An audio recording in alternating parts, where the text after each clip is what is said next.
नमस्कार दोस्तों। स्वामी विवेकानंद जी ने कहा है कि एकाग्रता सफलता की चाबी है। जब आप अपनी ऊर्जा को एक दिशा में लगाते हैं तो असंभव भी संभव हो जाता है। आज की कहानी में हम इसी बात को समझेंगे। स्वामी विवेकानंद जी एक बार उद्यान में ध्यान कर रहे थे। उन्होंने वहां एक लड़के को देखा जो कि खाली पेज पर कठिन श्लोक लिखने की कोशिश कर रहा था। जो गलतियां करने के कारण बार बार पेज फाड़ रहा था। थोड़े समय बाद उस लड़के का ध्यान स्वामी जी पर गया। उसने स्वामी जी से पूछा, स्वामी जी, मैं 3 घंटे से श्लोक लिखने का प्रयास कर रहा हूँ। हर बार कोई गलती हो जा रही है, जिससे मुझे शुरू से लिखना पड़ता है। मुझे समझ नहीं आ रहा है कि मैं क्या करूँ। मैं क्यों लिख नहीं पा रहा हूँ।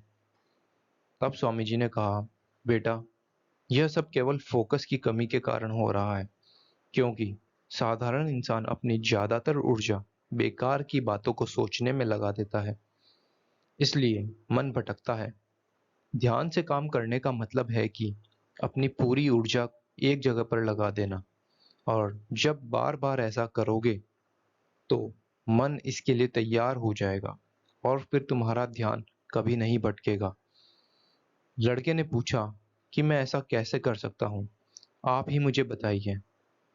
तब स्वामी जी ने बोला, तुम लिखते समय जरूर किसी घटना या व्यक्ति के बारे में सोच रहे हो।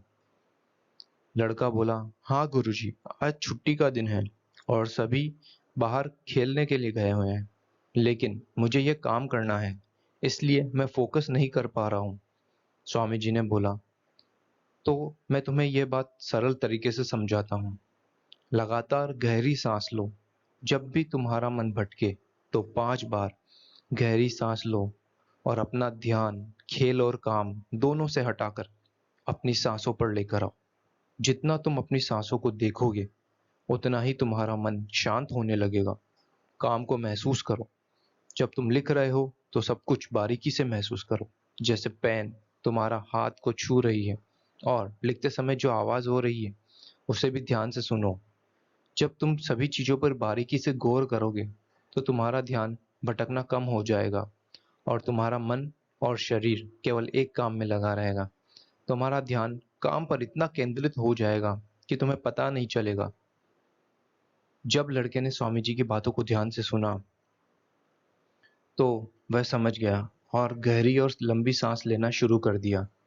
गहरी और लंबी सांस लेने के बाद उसने अपना ध्यान केंद्रित किया और लिखना शुरू किया। अब उसने पाया कि अपनी गलतियां कम हो चुकी थीं और उसका काम भी जल्दी पूरा हो गया था। उसने स्वामी जी को धन्यवाद कहा। स्वामी जी ने मुस्कुराते हुए कहा, याद रखो, जब मन और इंद्रियां एक काम में लग जाती है तो ध्यान और भी गहरा हो जाता है। यही सच्ची सफलता है। इसी का प्रयास करो और अपने जीवन में लक्ष्य को सफलता में बदलो। धन्यवाद। अगर कहानी अच्छी लगी हो तो इसे लाइक जरूर कर दें।